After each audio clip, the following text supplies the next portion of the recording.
ये वृंदावन धाम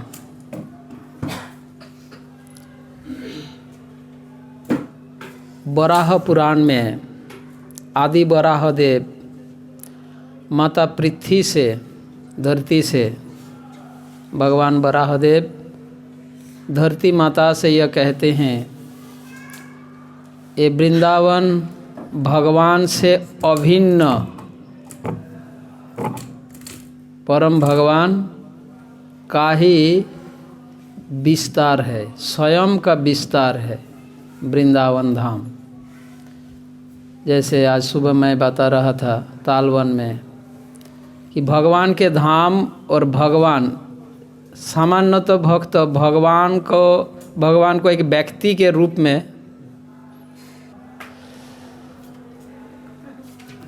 तो सामान्यतः भक्त यह समझ पाते हैं कि भगवान एक व्यक्ति है। ये धाम कोई व्यक्ति नहीं है, व्यक्ति विशेष नहीं है, इसका कोई पर्सनालिटी नहीं है। एक अगर इस प्रकार के हमारी धारणाएं होती है ना, परंतु आध्यात्मिक विषय में ऐसी नहीं। भगवान और भगवान के परम भगवान श्री कृष्ण और उनसे संबंधित जो कुछ भी है सब कुछ का उनका अलग अलग पर्सनैलिटी है।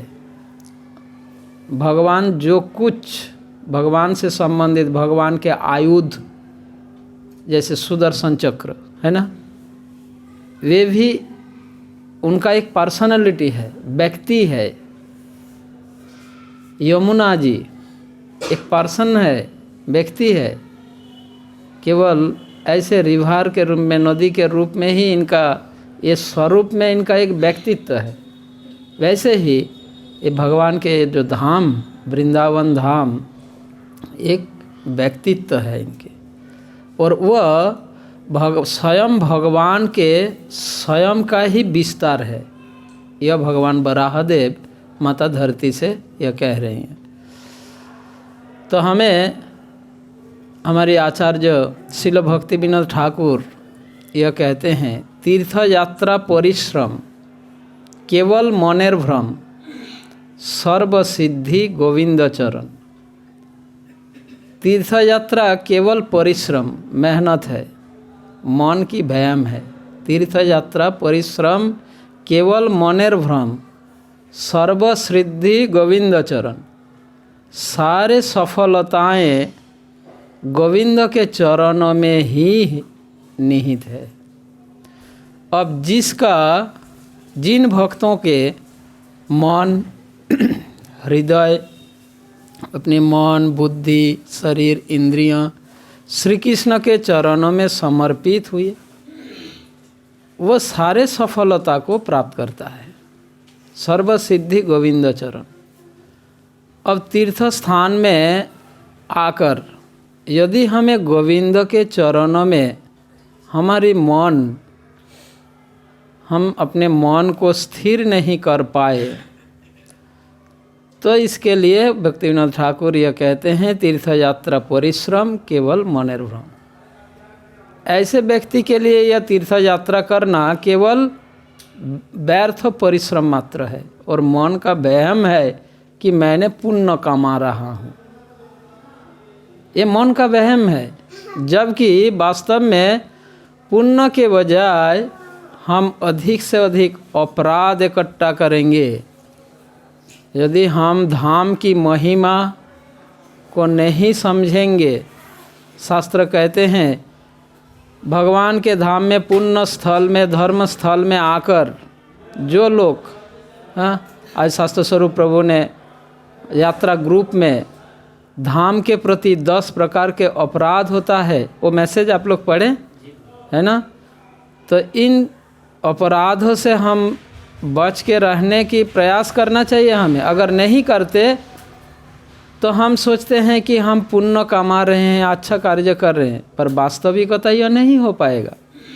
इसीलिए प्रत्येक भक्त से मेरा यह प्रार्थना है, अनुरोध है कि कम से कम इन अपराधों से हम दूर रहें।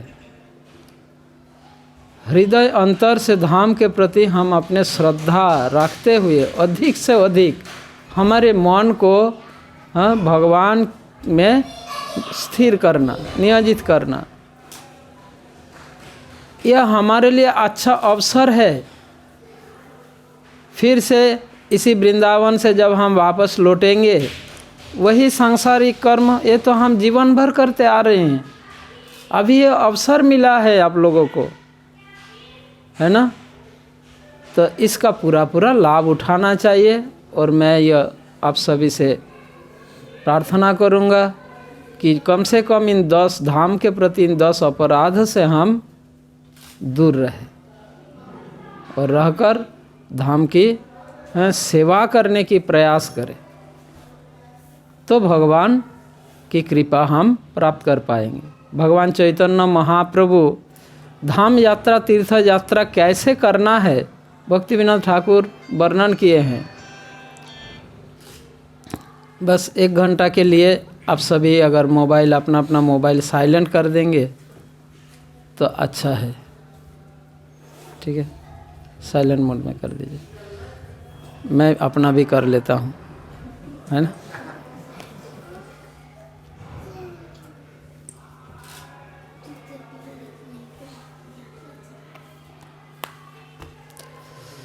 भगवान चैतन्य महाप्रभु जिन जिन स्थानों पर दर्शन किए हैं, भ्रमण किए हैं, उन स्थानों को दर्शन करना चाहिए। गौर आमार ये सब स्थान करिल भ्रमण रंगे, से सब स्थान हेरिब आमी प्रणयी भकत संगे। यह धाम दर्शन करने की विधि है। धाम दर्शन करने की विधि यह नहीं है चलो हाँ वृंदावन आए हैं, लुई बाज़ार चलते हैं। क्या लुई बाज़ार किस लिए जाना है? शॉपिंग करना है, खरीदारी करना है, और सोच रहे हैं कि मैंने वृंदावन यात्रा गया है ना। गलत है, ऐसा नहीं। ऐसा कौन सा चीज़ है यहाँ जो आपको वहाँ नहीं मिलेगा? क्या इसके लिए यहाँ पर आए हो? अगर ऐसा हो भी तो पहला इम्पोर्टेंस इसमें देना है, उसके बाद समय बचे तो उसमें हम देखेंगे, अलग बात है। अन्यथा धाम दर्शन व्यर्थ हो जाएगा। इतना समय निकालकर, इतना ये करके, इतना मेहनत करके, ये सब कुछ करके यहाँ पर आए हैं, तो इसका पूरा पूरा लाभ हमें उठाना चाहिए। भगवान चैतन्य महाप्रभु वृंदावन धाम दर्शन के लिए आए थे। चैतन्य महाप्रभु के पूर्व इस वृंदावन को ऑलमोस्ट, यह वृंदावन धाम लुप्त हो चुका था, किसी को कुछ पता ही नहीं था।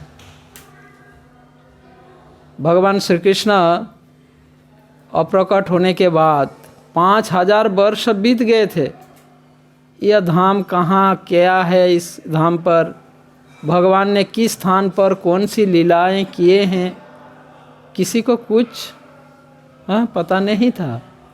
वही कृष्ण जब चैतन्य महाप्रभु के रूप में आविर्भूत हुए और चैतन्य महाप्रभु सन्यास ग्रहण के बाद इस वृंदावन धाम यात्रा में आए और उन्होंने इस वृंदावन धाम को पुनः प्रकट किए। लोगों को पता चला कि यही वह स्थान है। फिर उनके अनुयायी शिष्यगण, गोस्वामीगण यहाँ पर आके वृंदावन के हर जगह को चिन्हित किए, यह स्थान यह है, यह स्थान यह है। लोगों को कुछ पता नहीं था कहाँ क्या है। 5000 वर्ष बीत गया भगवान श्री कृष्ण के लीला प्रकट के बाद। 5000 वर्ष बीतने के बाद किसका क्या याद है, क्या कुछ पता नहीं था। चैतन्य महाप्रभु के यह धाम यात्रा के संबंध में कृष्णदास कविराज गोस्वामी बहुत सुंदर शिक्षाएं दिए हैं कि हमें किस प्रकार मानसिकता होना चाहिए धाम दर्शन के लिए। जब भगवान चैतन्य महाप्रभु नीलाचल धाम में, जगन्नाथपुरी नीलाचल धाम में रहते थे, वहाँ से वृंदावन यात्रा वृंदावन के लिए आए। सन्यास ग्रहण के बाद तो आने की लिए प्लान किया, निकले भी थे, पर अद्वैताचार्य के घर पर नित्यानंद प्रभु उनका डायरेक्शन बदल दिया, है ना, उनके डायरेक्शन बदल दिए और फिर अद्वैताचार्य प्रभु के घर पर ले गए। फिर वहाँ से फिर जगन्नाथपुरी धाम में चले आए, फिर जगन्नाथपुरी से फिर वृंदावन में आए थे। कृष्णदास कविराज गोस्वामी चैतन्य महाप्रभु की वृंदावन यात्रा को वर्णन करते हुए बहुत सुंदर वर्णन किए हैं, जिससे हमें यह शिक्षा मिलती है, हम भगवान चैतन्य महाप्रभु के अनुयायियों के संग करने के प्रयास कर रहे हैं, उनके अनुयायी की प्रतिनिधित्व कर रहे हैं आप सभी। चैतन्य महाप्रभु के अनुयायियों के रिप्रेजेंटेटिव है आप सभी लोग, तो उनके पदचिन्ह का अनुसरण करना चाहिए हम सभी को। चैतन्य महाप्रभु की धाम यात्रा के संबंध में कृष्ण कविराज गोस्वामी यह वर्णन करते हैं। नीलाचले छिला जबे प्रेमाविष्ट मन। जब नीलाचल धाम में चैतन्य महाप्रभु रह रहे थे, अधिकतर समय ये प्रेम के आवेश में रहते थे, भगवत प्रेम में आविष्ट रहते थे, प्रेम आवेश में रहते थे, कोई बाह्य होश नहीं रहता था उनका, भगवत प्रेम के आवेश में रहते थे। नीलाचले छिला जबे प्रेमाविष्ट मन। कृष्ण प्रेम में इतने आवेश में रहते थे, उनका कोई बाह्य ज्ञान नहीं रहता था। फिर जब उन्होंने वृंदावन यात्रा के लिए सोच रहे थे कि मुझे वृंदावन जाना है भगवान के धाम में, स्वयं भगवान कृष्ण ही चैतन्य महाप्रभु पर एक भक्तों के रूप में उन्होंने लीला कर रहे थे, जिससे हम जैसे मानव समाज को शिक्षा प्रदान करने के लिए कि हमारे अंदर किस प्रकार के भावना होना चाहिए भगवान के प्रति, भगवान के धाम के प्रति। तो जब नीलाचल धाम से वृंदावन की ओर निकले, तब चैतन्य महाप्रभु में क्या भाव था। जब प्लान कर रहे थे कि वृंदावन जाना है मुझे, उस समय वृंदावन के लिए चैतन्य महाप्रभु के मन में 24 घंटा वृंदावन के भाव में, कृष्ण प्रेम में, आवेश में रहते थे। अब जब निकल पड़े, जब रास्ते में वृंदावन के लिए जब निकल पड़े, तब उनमें वो प्रेम भाव और बढ़ गए। कितना बढ़ गए? नीलाचले छिला जबे प्रेमाविष्ट मन, पथे जाइते वृंदावन जाइते पथे होइला शतगुण। वृंदावन के लिए जैसे ही निकले, रास्ते में उनका वो प्रेम, भगवत प्रेम, वृंदावन की भावना, सोच 100 गुना बढ़ गया। अब सोचिए, ऐसे ही तो पूरे प्रेम आवेश में रहते थे, और जब रास्ते में निकले वृंदावन के लिए तो 100 गुना वो प्रेम भाव बढ़ गया।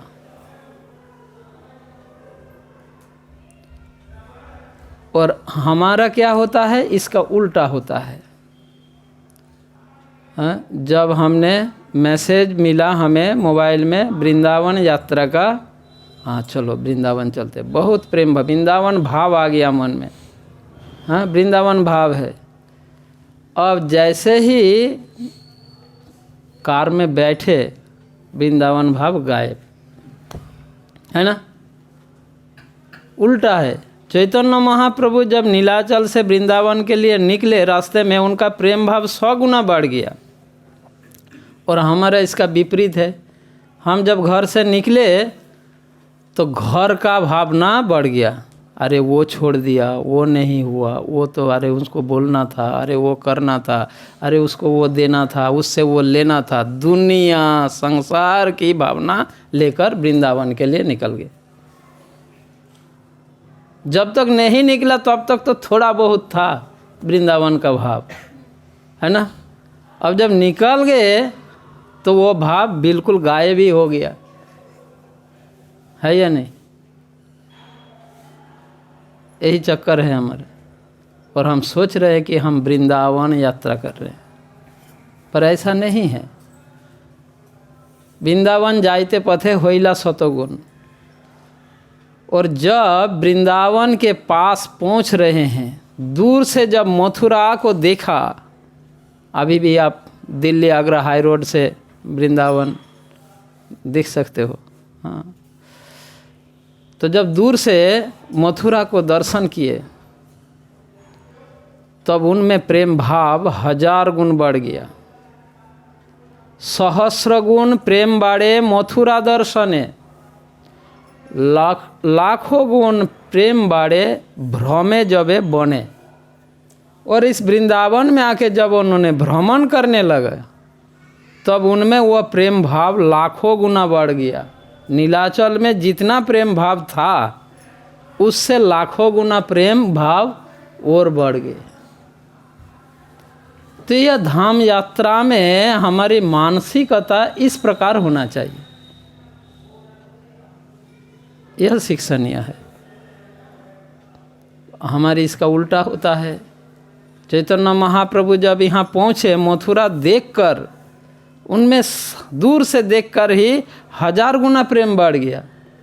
और हम वृंदावन पहुँचे, यहाँ वृंदावन में गेस्ट हाउस देखकर हमारी 1000 गुना माइनस हो गया। वृंदावन के प्रति जो प्रेम भाव था, वो 1000 गुना माइनस हो गया, है ना। क्योंकि हम गेस्ट हाउस देख रहे हैं, हम वृंदावन नहीं देख रहे, है ना। तो बहुत ही अंतर है। इसलिए भक्ति विनोद ठाकुर ने कहा है, गौर आमार जे सब स्थान करिल भ्रमण रंगे, से सब स्थान हेरिब आमी प्रणयी भकत संगे। प्रेमी भक्तों के साथ उन स्थानों का दर्शन करना चाहिए, जिससे हमारे अंदर वह प्रेम भाव जागृत रहे। हम चैतन्य महाप्रभु को अनुकरण तो नहीं कर सकते, और न ही उनके भक्तों का अनुकरण कर सकते हैं, परंतु हम उनके पदचिन्हों का अनुसरण तो कर सकते हैं। ऐसे भावनाओं को जागृत रखने की प्रयास तो कर सकते हैं, है ना। बस इतना ही भगवान भावग्राही जनार्दन, भगवान जनार्दन जीवों के हृदय की भावनाओं को देखते हैं और स्वीकार करते हैं। हमारे अंदर भावना क्या है, ठीक है। तो हम प्रयास करेंगे कि हम अंतर मन हृदय से धाम के प्रति, भगवान के प्रति, धाम वासियों के प्रति हमारी श्रद्धा शिथिल ना हो, यह सदैव हमें ध्यान रखना है। तो यह ब्रजधाम भगवान के स्वयं प्रकाश है, स्वयं विस्तार है। और यमुना जी भगवत प्रेम का क्या बोलते हैं, लिक्विड रूप है। यमुना जी की जो फ्लो है, जो प्रवाह है, एक कृष्ण प्रेम की फ्लो प्रवाह है, लिक्विड रूप। जब तक हमारी दृष्टि में, नज़र में, इस आँखों में, भौतिक आँखों में माया का प्रभाव रहेगा, भगवान अपने धाम, भगवान के धाम, भगवान की शक्ति माया देवी उसको आच्छादित रखते हैं। और इस बात की पुष्टि गीता में भगवान ने किए हैं। भगवान, जब भगवान का आविर्भाव, भगवान की धाम की आविर्भाव अभिन्न है। भगवान अपने आविर्भाव के विषय में यह कहा है, ना हम प्रकाश सर्वस्व योगो माया समावृत, मूढ़हयम नाभि जानाति लोको माम अजम अव्ययम। यह भगवान भगवत गीता में बताया। ना हम प्रकाश सर्वस्व, मैं सभी के समक्ष स्वयं को प्रकट नहीं करता। तो भगवान के धाम भी सभी को, भगवान के धाम सभी के समक्ष धाम भी स्वयं को प्रकट नहीं करते। तो इसलिए इस भौतिक आँखों से हम न भगवान को, न भगवान की धाम को कुछ भी न देख सकते हैं, न समझ सकते हैं, कुछ भी नहीं न देख सकते। न रूप गोस्वामी जी कहते हैं कि इस भौतिक इंद्रियों के द्वारा भगवान के नाम, रूप, गुण, उनके कार्यकलाप, हाँ, इस भौतिक इंद्रियों के द्वारा अनुभव नहीं किया जा सकता। न भवेद ग्राह्यम इंद्रियों सेवनमुखी ही जिह्वा आदो। जब हमारी जिह्वा आदि इंद्रियां, जिह्वा आदि मतलब जिह्वा के सहित और भी जितने इंद्रियां हैं, आँख, कान, नाक, इन सभी इंद्रियों को जब हम भगवान की सेवा में नियोजित करेंगे, सेवनमुखी ही जिह्वा आदो स्वयं एवं स्फुरत्व दो, तब स्वयं भगवान तथा उनके धाम स्वयं स्फुरित होगा। अन्यथा इस भौतिक इंद्रियों के द्वारा न हम भगवान को, धाम को दर्शन कर सकते हैं और न ही उसको समझ सकते हैं। अनुभव करना तो छोड़ दीजिए, न हम जान सकते हैं और न ही समझ सकते हैं। इसके लिए हमारी इंद्रियों की पवित्रता की आवश्यक है, और इंद्रिय तब तक पवित्र नहीं हो सकता जब तक इंद्रियों को कृष्ण की सेवा में नियोजित नहीं करते। जब तक इंद्रियां श्री कृष्ण की सेवा में नियोजित नहीं होता, तब तक इंद्रियां पवित्र, शुद्ध नहीं हो सकता। तो यही सिद्धांत है। तो हमें प्रयास करना है हम अपने मन, इंद्रिय आदि सबको भगवान की सेवा तथा भगवान के संबंध में, विषय में नियोजित रखें, तभी हमारी धाम यात्रा सक्सेस हो पाएगा। धाम की कृपा से ही धाम यात्रा हम कर सकते हैं। धाम की कृपा हुई, धाम, भगवान के धाम ने हमें ऐसे अवसर दिए, उनकी अहेतु की कृपा से हमें ऐसे अवसर मिला, अतः हमें इसका पूरा लाभ उठाना चाहिए। ठीक है। अब ये वृंदावन धाम के विषय में हमारे पास आधे घंटे टाइम है। आधे घंटे में वृंदावन के पूरे कथा तो मैं नहीं कह सकता, पर ज़्यादा लेट तो भी हम नहीं कर सकते। कल हमारी यात्रा है, उसके लिए अनाउंसमेंट किया जाएगा आप लोगों को। ये वृंदावन धाम एक कमल पुष्प की भांति, कमल फूल जैसे कमल पुष्प की भांति हैं। ब्रज मंडल, केवल वृंदावन धाम ही नहीं, पूरे ब्रज धाम एक कमल पुष्प की भांति।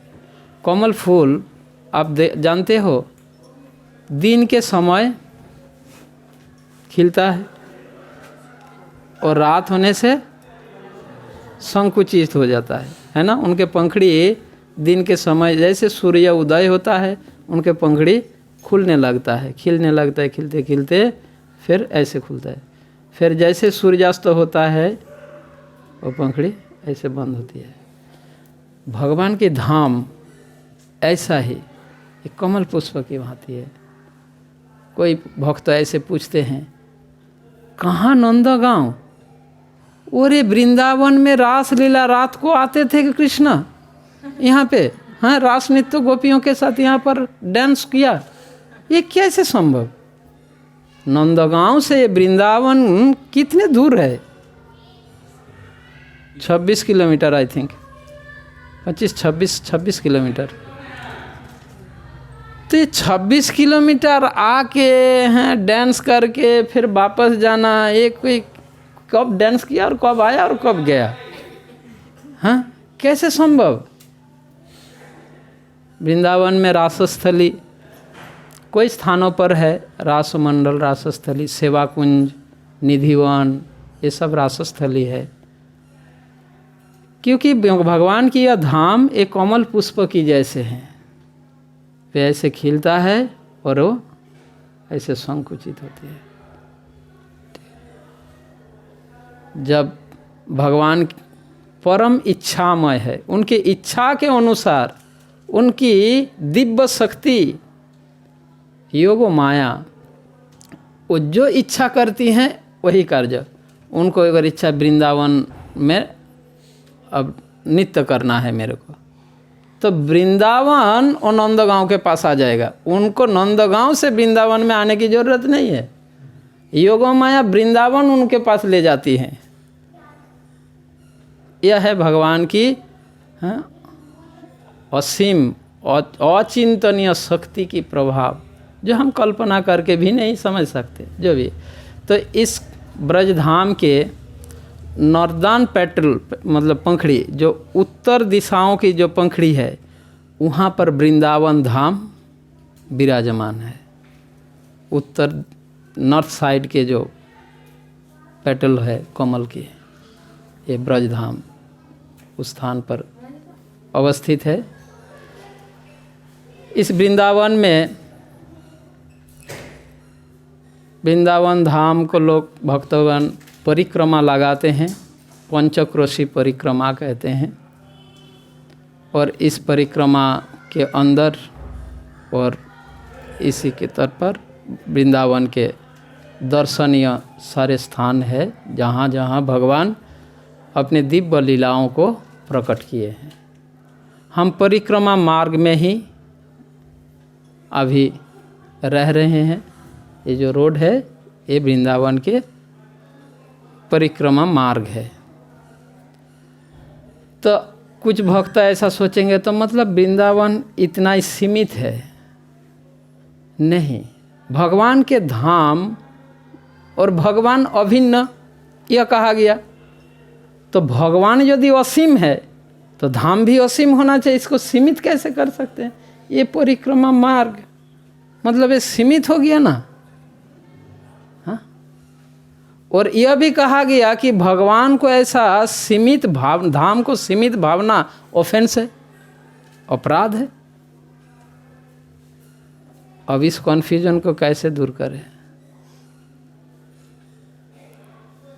कोई भक्तों का यह कन्फ्यूजन, ये डाउट रहता है, यह शंका है ना। एक तरफ कहा जा रहा है भगवान और भगवान के धाम अभिन्न है। अब भगवान असीम है तो धाम भी तो अभिन्न अगर हो तो धाम भी असीम होगा। तो धाम को परिक्रमा करोगे तो सीमित हो रहा है ना।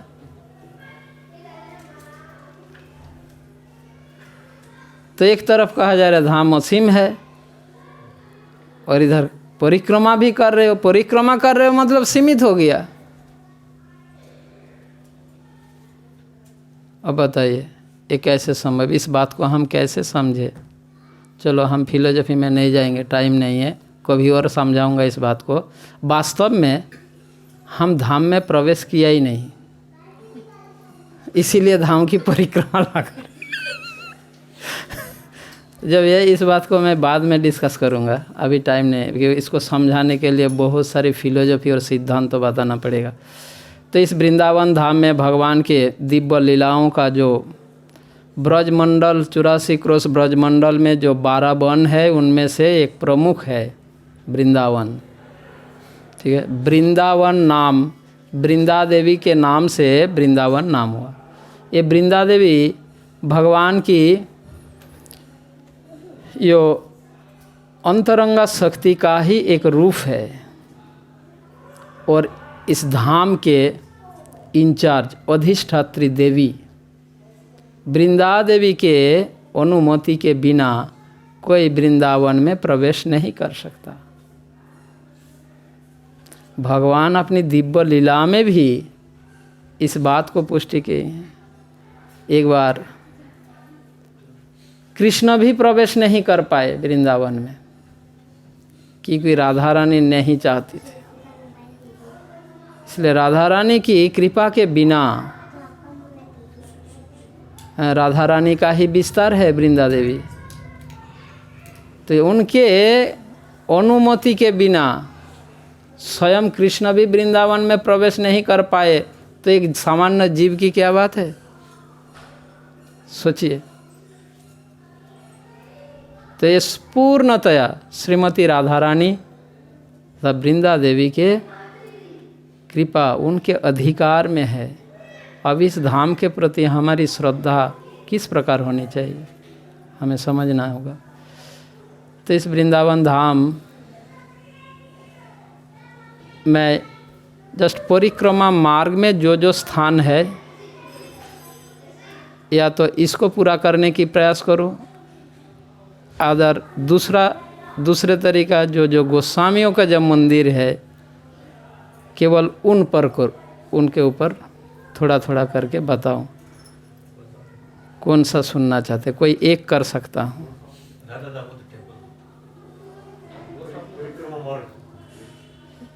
परिक्रमा मार्ग को लेकर अगर चर्चा करेंगे तो कुछ गोस्वामियों का कुछ मंदिर भी आ जाएगा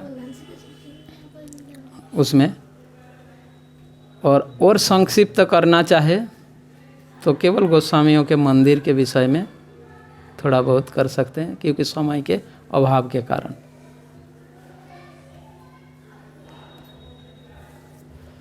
परिक्रमा मार्ग और उसके साथ साथ जितना हो सके करते हैं, ठीक है। अभी हम जिस स्थान पर है वृंदावन, हम परिक्रमा मार्ग में ही हैं और रमन रेती के पास में है।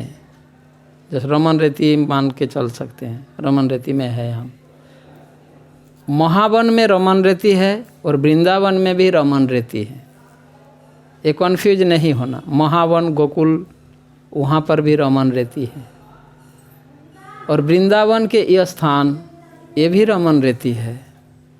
रमन रेती का अर्थ, रमन मतलब हाँ आनंद, खेल, हाँ, और रेत शब्द, रेत तो जानते हो, रेत मतलब मिट्टी, धूल, रेत। तो यहाँ पर कृष्ण बलराम अपने सखाओं के साथ खेलते थे इस मिट्टी में, इसलिए इसका नाम हुआ रमन रेती। तो इस परिक्रमा मार्ग से मतलब हमारे इस गेस्ट हाउस से निकल के हम बाएं तरफ चलेंगे, परिक्रमा करेंगे। अब हम परिक्रमा के लिए निकल रहे हैं, वृंदावन पंचक्रोशी परिक्रमा के लिए निकल रहे हैं हम सभी, है ना? तैयार है ना? हाँ, यहाँ पे बैठ के हम परिक्रमा कर रहे हैं, ठीक है। तो यहाँ से हम गेस्ट हाउस से निकल के लेफ्ट साइड में चलेंगे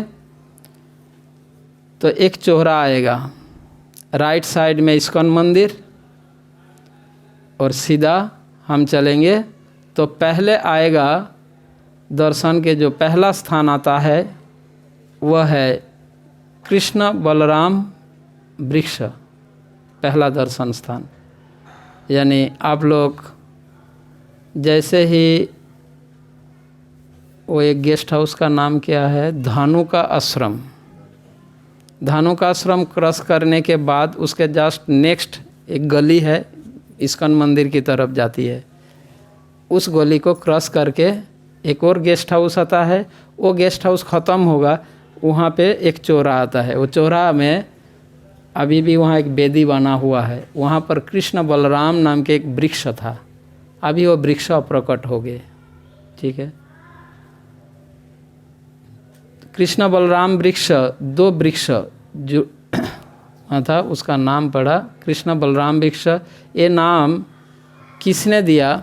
शिल भक्ति सिद्धांत तो सरस्वती ठाकुर गोस्वामी द्वारा दी गई वो नाम कृष्ण बलराम वृक्ष। हाँ हाँ, तो वो जब हमारे इस्कॉन मंदिर से तथा गौड़ीय संप्रदाय से जब परिक्रमा प्रारंभ करते हैं तो वो उस स्थान से प्रारंभ करते हैं, ठीक है। कृष्ण बलराम वृक्ष के वहाँ से प्रारंभ करते हैं, वो वहाँ पे समाप्त करते हैं। और आजकल ऐसा कोई फॉलो नहीं करते, जो जहाँ से प्रारंभ करते हैं वहाँ पे समाप्त करता है। और जब शिल भक्ति सिद्धांत सरस्वती ठाकुर गोस्वामी प्रभुपाद जब परिक्रमा किए तो वहीं से वो प्रारंभ करते थे। कृष्ण बलराम वृक्ष वो जो स्थान है, उसके थोड़ा आगे चलेंगे तो पहले आएगा गोघाट। गोघाट वह स्थान अभी जहाँ इस्कॉन मंदिर के गौशाला है, गोघाट। हाँ, इस्कॉन मंदिर के गौशाला, हाँ गौशाला, वो जगह गोघाट नाम है। नंद महाराज जब गोकुल आते समय मैं प्रभु जी को बता रहा था, जब गोकुल छोड़कर नंद गांव के लिए शिफ्ट होने के लिए, कहीं और शिफ्ट होने के लिए डिसाइड नहीं हुआ, तब तक गोकुल छोड़ा, कहीं और हम शिफ्ट हो जाए। क्यों? क्योंकि कंस बार बार असुरों को भेज रहे थे कृष्ण को मारने के लिए, क्योंकि गोकुल मथुरा के पास में है। तो इसलिए नंद महाराज ने यह निर्णय लिया कि ये गोकुल मथुरा के पास होने के कारण बार बार ये आक्रमण कर रहे हैं असुरों राक्षसों, हम यहाँ से कहीं और शिफ्ट हो जाते हैं। वे विचार करते हुए नंद महाराज अपने 9 लाख गायों को और सारे गोकुल वासियों को साथ लेकर गोकुल से निकल गए और सटिकारा में कुछ दिन रहे। ठीक है, कुछ दिन नहीं, बहुत समय तक रहे।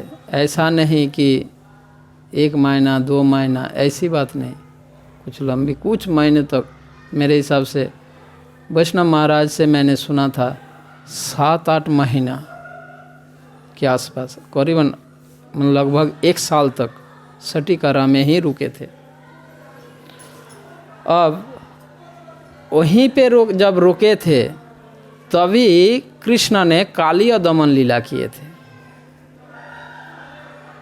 सटिकारा में जब रुके, जब नंद महाराज, सटिकारा कहाँ पर है?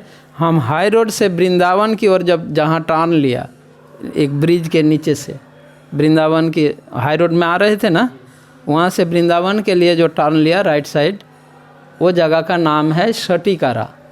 सटिकारा नाम इसलिए हुआ, शटक शब्द से सटिकारा हुआ। शटक मतलब बैलगाड़ी।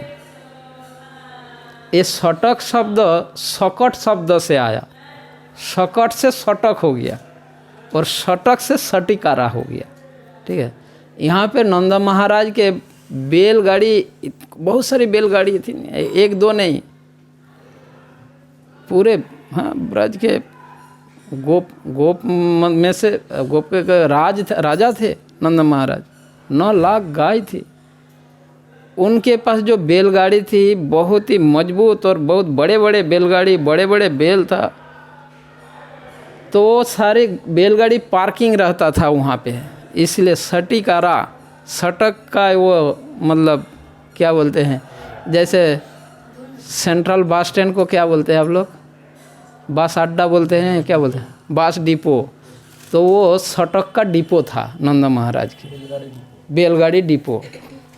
ठीक है, वहीं से जहाँ जहाँ जाता हो तो वहाँ से वो डिपो से जैसे बस निकलते हैं, वहीं से उनका बैलगाड़ी निकलता था। तो वो जगह का नाम हुआ सटिकारा। वहीं पे रहते समय ही वहीं पे टेंट लगाया या टेम्पोरारी कुछ रहने की अरेंज किए थे नंद महाराज, और वहीं पे रहते समय ही भगवान ने कालिया दमन लीला किए थे।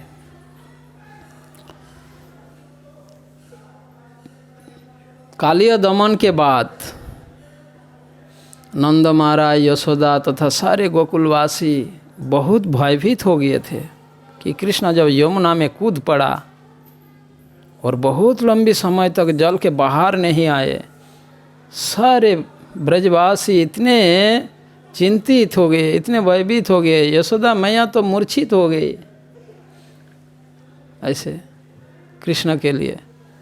तो उसके बाद जब कृष्ण कालिया नाग के सिर के ऊपर चढ़कर डांस करने लगे, ऊपर आए, तो अब सारे गोकुलवासियों के शरीर में जान आई कृष्ण को देखकर, और मृतप्राय हो गए थे ऐसे। फिर नंद महाराज जब कृष्ण को वापस पाए तो उस स्थान में, उसके बाद ही कालिया घाट, कालिया नाग को दमन करने वाला गोघाट के बाद, तो वहाँ पे नंद महाराज ब्राह्मणों को इतने संख्या में गाय दान किए थे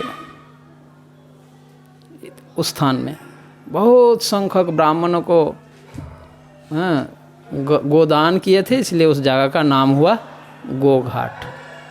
अभी वो स्थान इस्कॉन मंदिर के गौशाला वही स्थान है, नंद महाराज के द्वारा गोदान क्षेत्र,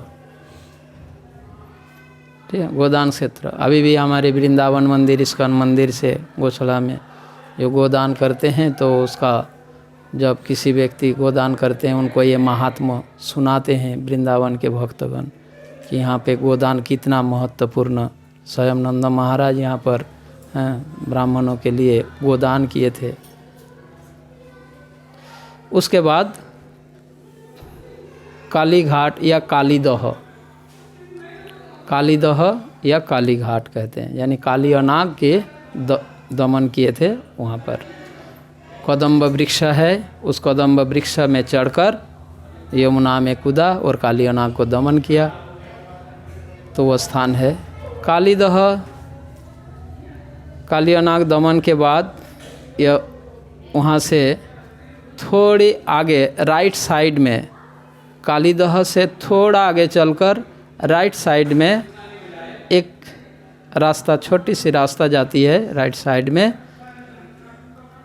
करीबन 200-300 मीटर आगे चलने से राइट साइड में इमली तला आता है। इमली तला, इमली समझते हैं, तला मतलब क्या, वृक्ष के नीचे जो तलहटी है उसको तलहटी, तलहटी बोलते हैं ना, तो इमली पेड़ के तलहटी, तला, ठीक है, इमली तला बोलते हैं। वहाँ पर एक इमली वृक्ष था। 8-10 साल, न थोड़ा और ज़्यादा होगा, 15 साल पहले तक वो वृक्ष प्रकट थे।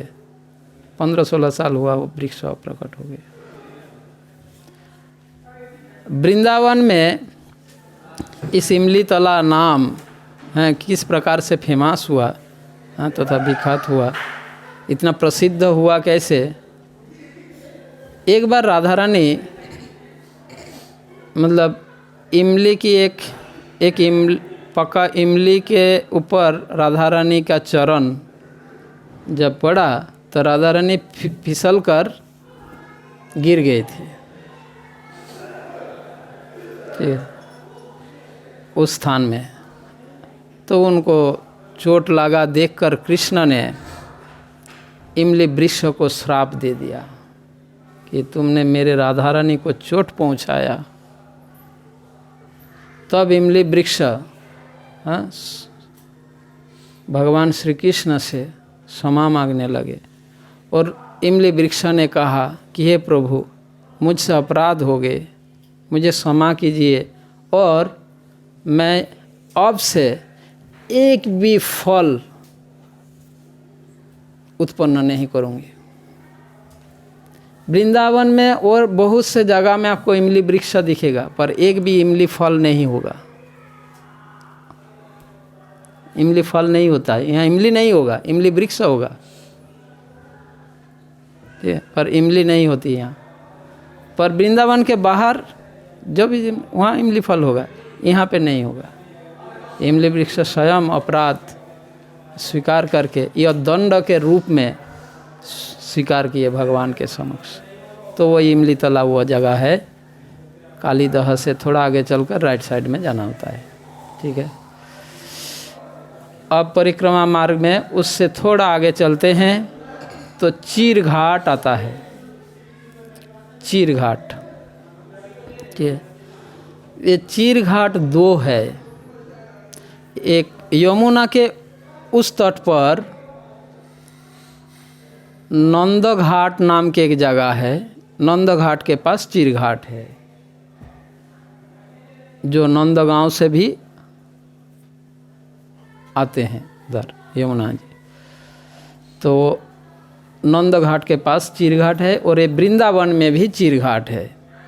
ये दोनों चीर घाट कभी कभी भक्त कंफ्यूज होते हैं, अरे चीर घाट तो उधर हमने दर्शन किया, यहाँ वृंदावन, जब उधर जाते हैं तो वहाँ चीर घाट बोलते हैं, और यहाँ जब वृंदावन परिक्रमा करते हैं यहाँ भी चीर घाट बोलते हैं, कन्फ्यूज हो जाते हैं। यमुना के पश्चिम तट पे पूर्व तट में, ये है पश्चिम तट वृंदावन, उस तरफ पूर्व तट। पूर्व तट में जो चीर घाट है, उस चीर घाट के पास में कात्यायनी मंदिर है। गोपियों ने जब कात्यायनी व्रत करते थे, कात्यायनी व्रत के एक बार कात्यायनी व्रत के बाद जब गोपियों ने स्नान कर रहे थे, तो उस समय कृष्ण ने उनके कपड़े चुरा लिया था। वो चीर घाट है, वो है यमुना जी के उस तट पर, नंद घाट के पास। और इधर जो यहाँ पे कालीदह के बाद जो चीर घाट है, वे चीर घाट, एक चीर शब्द का एक अर्थ है कि चीर शब्द के एक अर्थ बसन, वस्त्र, कपड़े, और चीर शब्द का दूसरा अर्थ विश्राम, आराम। ये चीर घाट मतलब यहाँ पर कृष्ण बलराम गोप सखाएँ गाय चराने के बाद गाय बछड़े वहाँ पर बैठ के विश्राम करते थे, इसीलिए इसका नाम हुआ चीर घाट। तो चीर शब्द के दो अर्थ है और दोनों ही ऑपोजिट में है। बिल्कुल इस चीर घाट के ऑपोजिट में वो चीर घाट है, यमुना जी के उस तरफ और इस तरफ। तो भक्त कभी कभी कंफ्यूज हो जाते हैं। 5 मिनट टाइम है, 9:30 तक बोला था प्रभु जी, और वृंदावन परिक्रमा का 1% हुआ। ठीक है, अब क्या करें? सबके नाम बता दीजिए, हम जे बोलते जाएंगे। अब चीर घाट के बाद केसी घाट। केसी घाट में नहीं, गलत। चीर घाट के बाद द्वादश आदित्य टीला और मदन मोहन जी के मंदिर आएगा। मदन मोहन जी के मंदिर टीला के ऊपर, वहाँ सनातन गोस्वामी के भजन कुटीर, द्वादश आदित्य टीला, मदन मोहन मंदिर। वहीं पे मदन गोपाल को प्राप्त हुआ। मदन मोहन मंदिर के जस्ट नीचे उतरकर थोड़ा सा बंकी बिहारी की तरफ थोड़ा सा चलने से, थोड़ा सा मतलब 150 से 200 मीटर चलने से लेफ्ट हैंड साइड में अद्वैत वट नाम के एक या अद्वैत टीला बोलते हैं, अद्वैत वट वृक्ष है एक। अद्वैत आचार्य प्रभु पंचतत्व में से एक है। वहाँ पे अद्वैत आचार्य प्रभु ने मदन मोहन जी को प्राप्त किए थे। अद्वैत आचार्य प्रभु पहले गोस्वामीगण यहाँ पर आने से पहले, अद्वैत चैतन्य महाप्रभु आने से पहले अद्वैत आचार्य प्रभु वृंदावन में आए थे, वृंदावन में भजन करते थे। भगवान के आदेश से उन्होंने गौड़ धाम में गए थे जो भी। और ये मदन मोहन की हिस्ट्री अगर शुरू करें तो 2 दिन लग जाएगा मदन मोहन की कथा सुनने में। तो मदन मोहन को कैसे, कौन, कब, कहाँ से आए, ये मदन मोहन जी का स्वयं जो मदन गोपाल अभी जो करौली में है, करौली में मदन मोहन और मदन गोपाल दोनों विग्रह है। मदन गोपाल वे स्वयं प्रकट विग्रह है जो अद्वैताचार्य प्रभु, सनातन गोस्वामी आदि के द्वारा जो, और मदन मोहन वे वज्रनाभ द्वारा निर्मित है, ये भी सनातन गोस्वामी ने इनकी भी सेवा की है। तो मदन गोपाल ये स्वयं ब्रह्मा जी से शुरू हुआ था, ब्रह्मा जी इनकी सेवा करते थे, जो भी बहुत लंबी इतिहास है। ये मदन मोहन मंदिर, फिर उसके बाद केसी घाट। केसी घाट जहाँ केसी दानव को भगवान ने उद्धार किया, केसी दानव को वध किया, वो केसी घाट वो स्थान है। केसी घाट के बाद एक जगह आता है बराह घाट। अभी यमुना जी दिशा परिवर्तन करने के कारण वहाँ पे एक गांव हुआ करता था, वो गांव भी अभी वहाँ से हट गए, क्योंकि यमुना जी उस तरफ बहने लगे तो गांव हट गए। उस गांव का नाम था बराहरा। हाँ, वो आदि बरा, वहाँ पे बराह देव की एक मंदिर है, अभी वो मंदिर यमुना के उस तरफ है। तब यमुना जी उस तरफ बहती थी, प्रवाहित होती थी। अभी यमुना जी इस तरफ आ गए और जहाँ से अभी बह रहे वहाँ पे एक गांव हुआ करता था, उस गांव का नाम था बराहरा। अभी वो गांव निवासी इधर उधर कहीं और बैठ गए होंगे। और उस तरफ है बराहदेव की मंदिर। पहले इस तरफ था, यमुना जी उस तरफ थे, पर अभी दिशा परिवर्तन करने का मंदिर उस तरफ हो गए और एक गांव के इस तरफ आ गए यमुना जी। तो गांव वाले तो हट गए पर मंदिर सेम जगह में ही रह गया। तो बराहदेव, जब भगवान बराहदेव पृथ्वी को रसातल से उद्धार करने के बाद, हिरण्याक्ष को वध करने के बाद उस स्थान पर विश्राम किए थे, आए थे, इसीलिए उस स्थान का नाम बराह घाट। फिर उसके आगे थोड़ा आगे और चलेंगे तो क्या नाम है, प्रबोधानंद सरस्वती का समाधि, और प्रबोधानंद सरस्वती महाराज के समाधि है। उसके पास में एक मंदिर है। अभी जहाँ पे लोग यमुना जी में स्नान करते हैं और वहाँ से आप राधा श्याम सुंदर मंदिर, उस तरफ दामोदर मंदिर, उधर जा सकते हैं।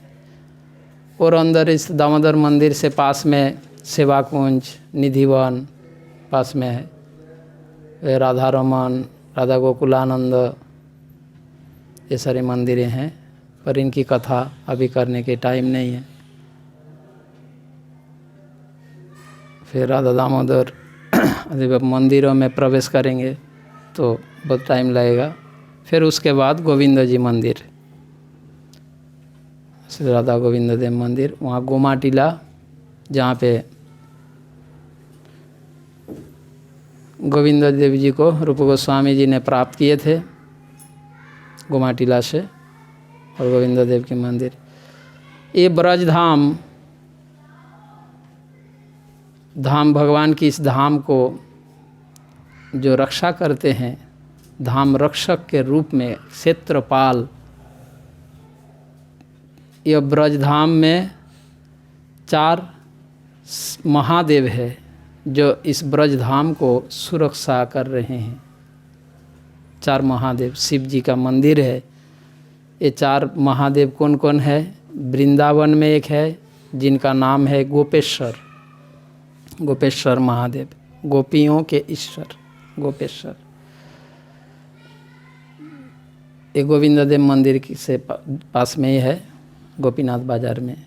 अभी गोपीनाथ बाज़ार बोलते हैं, उस बाज़ार के अंदर है गोपेश्वर मंदिर। दूसरा महादेव है कामवन में कामेश्वर महादेव, महावन में मथुरा में भूतेश्वर, 3 हो गया, और गोवर्धन में चाकलेश्वर। ये 4 महादेव क्षेत्रपाल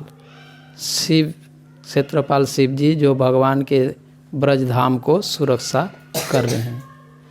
और 4 देव है, भगवान के 4 विग्रह है यहाँ पर। बलदेव, वासुदेव, और क्या नाम है वो, हरिदेव, 3 हो गया, और गोविंद देव। वृंदावन में गोविंद देव, गोवर्धन में हरिदेव, मथुरा में वासुदेव, और कौन रह गया? गोविंद देव वृंदावन में, बलदेव दाऊजी में बलदेव। तो गोविंद देव और गोपेश्वर महादेव ये है और राधा दामोदर मंदिर आप लोग गए होंगे, तो राधा दामोदर मंदिर में राधा दामोदर जी की जो श्री विग्रह है, वे स्वयं रूप गोस्वामी जी स्वयं अपने हाथ से कार्विंग करके ये विग्रह निर्माण किए थे रूप गोस्वामी, और अपने भतीजा जीव गोस्वामी को गिफ्ट के रूप में दिए थे सेवा के लिए। राधा दामोदर वो रूप गोस्वामी द्वारा कार्विंग किया हुआ खुदाई किया गया जो विग्रह, जो मूल विग्रह, वो अभी जयपुर में है राधा दामोदर। यहाँ पर उनके प्रतिभू विग्रह है वृंदावन में। और जो आप लोग राधा रमन मंदिर, राधा रमन जी किनके सेवित, किसके सेवित? राधा रमन गोपाल भट्ट गोस्वामी के द्वारा सेवित विग्रह राधा रमन जी। वे राधा रमन जी की प्राकट्य शालिग्राम से प्रकट हुए। गोपाल भट्ट गोस्वामी शालिग्राम की सेवा करते थे। उन गोस्वामी के पास, उन आचार्यों गोस्वामियों के पास विग्रह था। वृंदावन में बहुत से व्यक्ति आते हैं और भक्तों की सेवा करते हैं, उनके विग्रह की सेवा के लिए दान देते हैं। एक बार एक धनी व्यक्ति आए और वृंदावन के सारे गोस्वामियों को उनके सेवित विग्रह के लिए आभूषण, ज्वेलरी, कपड़े ये सब दे रहे थे। तो सारे गोस्वामी अपने अपने भगवान के लिए वो ले जा रहे थे श्रृंगार के लिए। और गोपाल भट्ट गोस्वामी के मन में बहुत दुख था। उनके पास तो शालिग्राम था, ज्वेलरी कहाँ पहनाएगा, हाँ ड्रेस कैसे पहनाएगा शालिग्राम को। तो मन में दुख अनुभव कर रहे थे, अरे मेरे भगवान का अगर विग्रह होता तो मैं भी उनकी श्रृंगार करता, मैं भी ज्वेलरी पहनाता, ऐसे सोच रहे थे। फिर सुबह जब उठा देखा कि उनके वो शालिग्राम राधा रमन के रूप में प्रकट हुए, है ना। राधा रमन के प्राकट्य दिवस भी पालन होता है। तो वो राधा रमन विग्रह गोपाल भट्ट, राधा रमन मंदिर के गेट के बाएं तरफ जाएंगे राधा गोकुलानंद मंदिर, ठीक है। वो पहले राधा विनोद मंदिर था। वहाँ पर पहले राधा विनोद जी लोकनाथ गोस्वामी के सेवित विग्रह वहाँ पर थे। जब जयपुर के राजा सारे विग्रह ले गए थे, ठीक है, तब विश्वनाथ चक्रवर्ती ठाकुर वृंदावन में तब थे। राजा जय सिंह जब सारे विग्रह वृंदावन से ले गए थे मुसलमान आक्रमण से सुरक्षा के लिए, तो उस समय विश्वनाथ चक्रवर्ती ठाकुर अपना सेवित विग्रह राधा गोकुलानंद को वहाँ पर रखे और उनकी सेवा करने लगे। राधा विनोद को राजा ले गए। अभी राधा विनोद जी जयपुर में है ना, लोकनाथ गोस्वामी के से। तो वृंदावन में 6 गोस्वामी के विग्रह थे। अब हम भक्तों को कहते हैं 7 गोस्वामी के मंदिर दर्शन करेंगे, बोलते हैं ना। मेरे को पहले कन्फ्यूज होता था 7 गोस्वामी कौन कौन है, और ये 7 गोस्वामी के विग्रह, 6 गोस्वामी सुनते आ रहे, 7 गोस्वामी का विग्रह कौन कौन है। फिर बाद में मेरे को पता चला वो ये लोकनाथ गोस्वामी के ये और विश्वनाथ चक्रवर्ती ठाकुर ये 7वीं गोस्वामी और ये 7वीं विग्रह राधा गोकुलानंद। फिर राधा गोपीनाथ जी मंदिर और राधा श्याम सुंदर मंदिर पास पास में है, ठीक है। अभी यहाँ पर हम रखते हैं, लेट हो जाएंगे और काल के लिए जो अनाउंस करना है प्रभु जी अनाउंस करेंगे। तो हम संक्षेप में वृंदावन परिक्रमा किए हैं, ठीक है, दर्शन कर लिया। हरे कृष्ण।